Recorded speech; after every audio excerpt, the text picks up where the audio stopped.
some roads are more than just roads. In fact, these years of stages, cities, and miles have led me toward the pursuit of inner peace. So these are my insights. Follow Peace, a Maj Miles journal. Hush, Little Baby. A Reflection on Rest by Michael Maj Allen. First senses.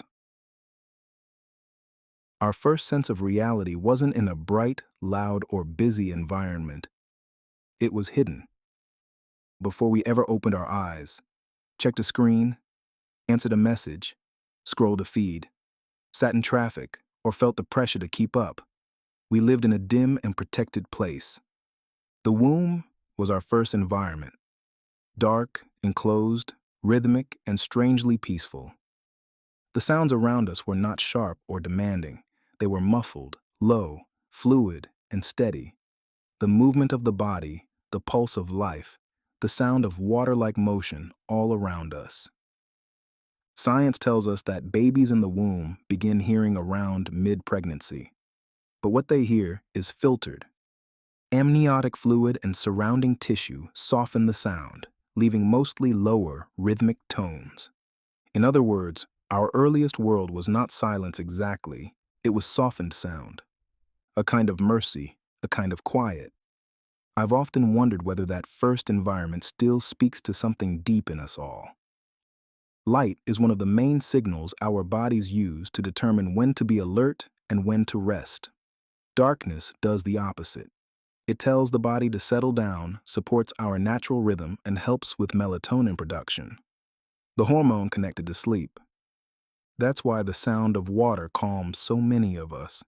A stream, rain, waves, a fountain in the distance. These sounds do not demand anything from us. They do not ask us to perform. They simply move, steadily and gently, reminding the nervous system that it doesn't always have to brace for impact. And maybe that's why so much of modern life quietly wears us down.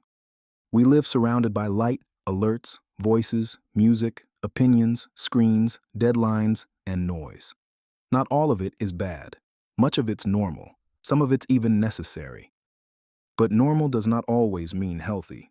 Noise has consequences. Harvard Medicine magazine notes that even people who tune out noise pollution, whether awake or asleep, can still experience autonomic stress reactions, meaning the body may still be responding even when the mind thinks it has adjusted. The World Health Organization has also treated environmental noise as a public health concern, connecting excessive noise with annoyance, sleep disturbance, cardiovascular risks, and mental health concerns. So even when we think we're used to it, the body may still be working. The nervous system is still bracing for impact. And overall, the soul is increasingly worn down. That makes me wonder, do we live in the noise so long that we start mistaking stimulation for life? Do we become so accustomed to interruption that stillness feels strange? Do we unknowingly build patterns of self-imposed insanity, not because we mean to, but because we never stop long enough to ask what all this noise is doing to our souls? Maybe rest is not laziness. Maybe quiet is not emptiness. Maybe stillness is not a lack of productivity. Maybe it's a return to the basics, a return to the body's original language, a return to the place where the mind can stop defending itself, the body can stop bracing itself, and the soul can finally hear again. So today, maybe the invitation is simple. Turn something off, dim something down, step away from the noise. Let your mind breathe. Let your body remember rest. Let your soul become quiet enough to notice that peace was never as far away as you thought. And by the way, Lisa and I are not expecting twins, as the photo suggests. You can relax. Although, that would be tremendous.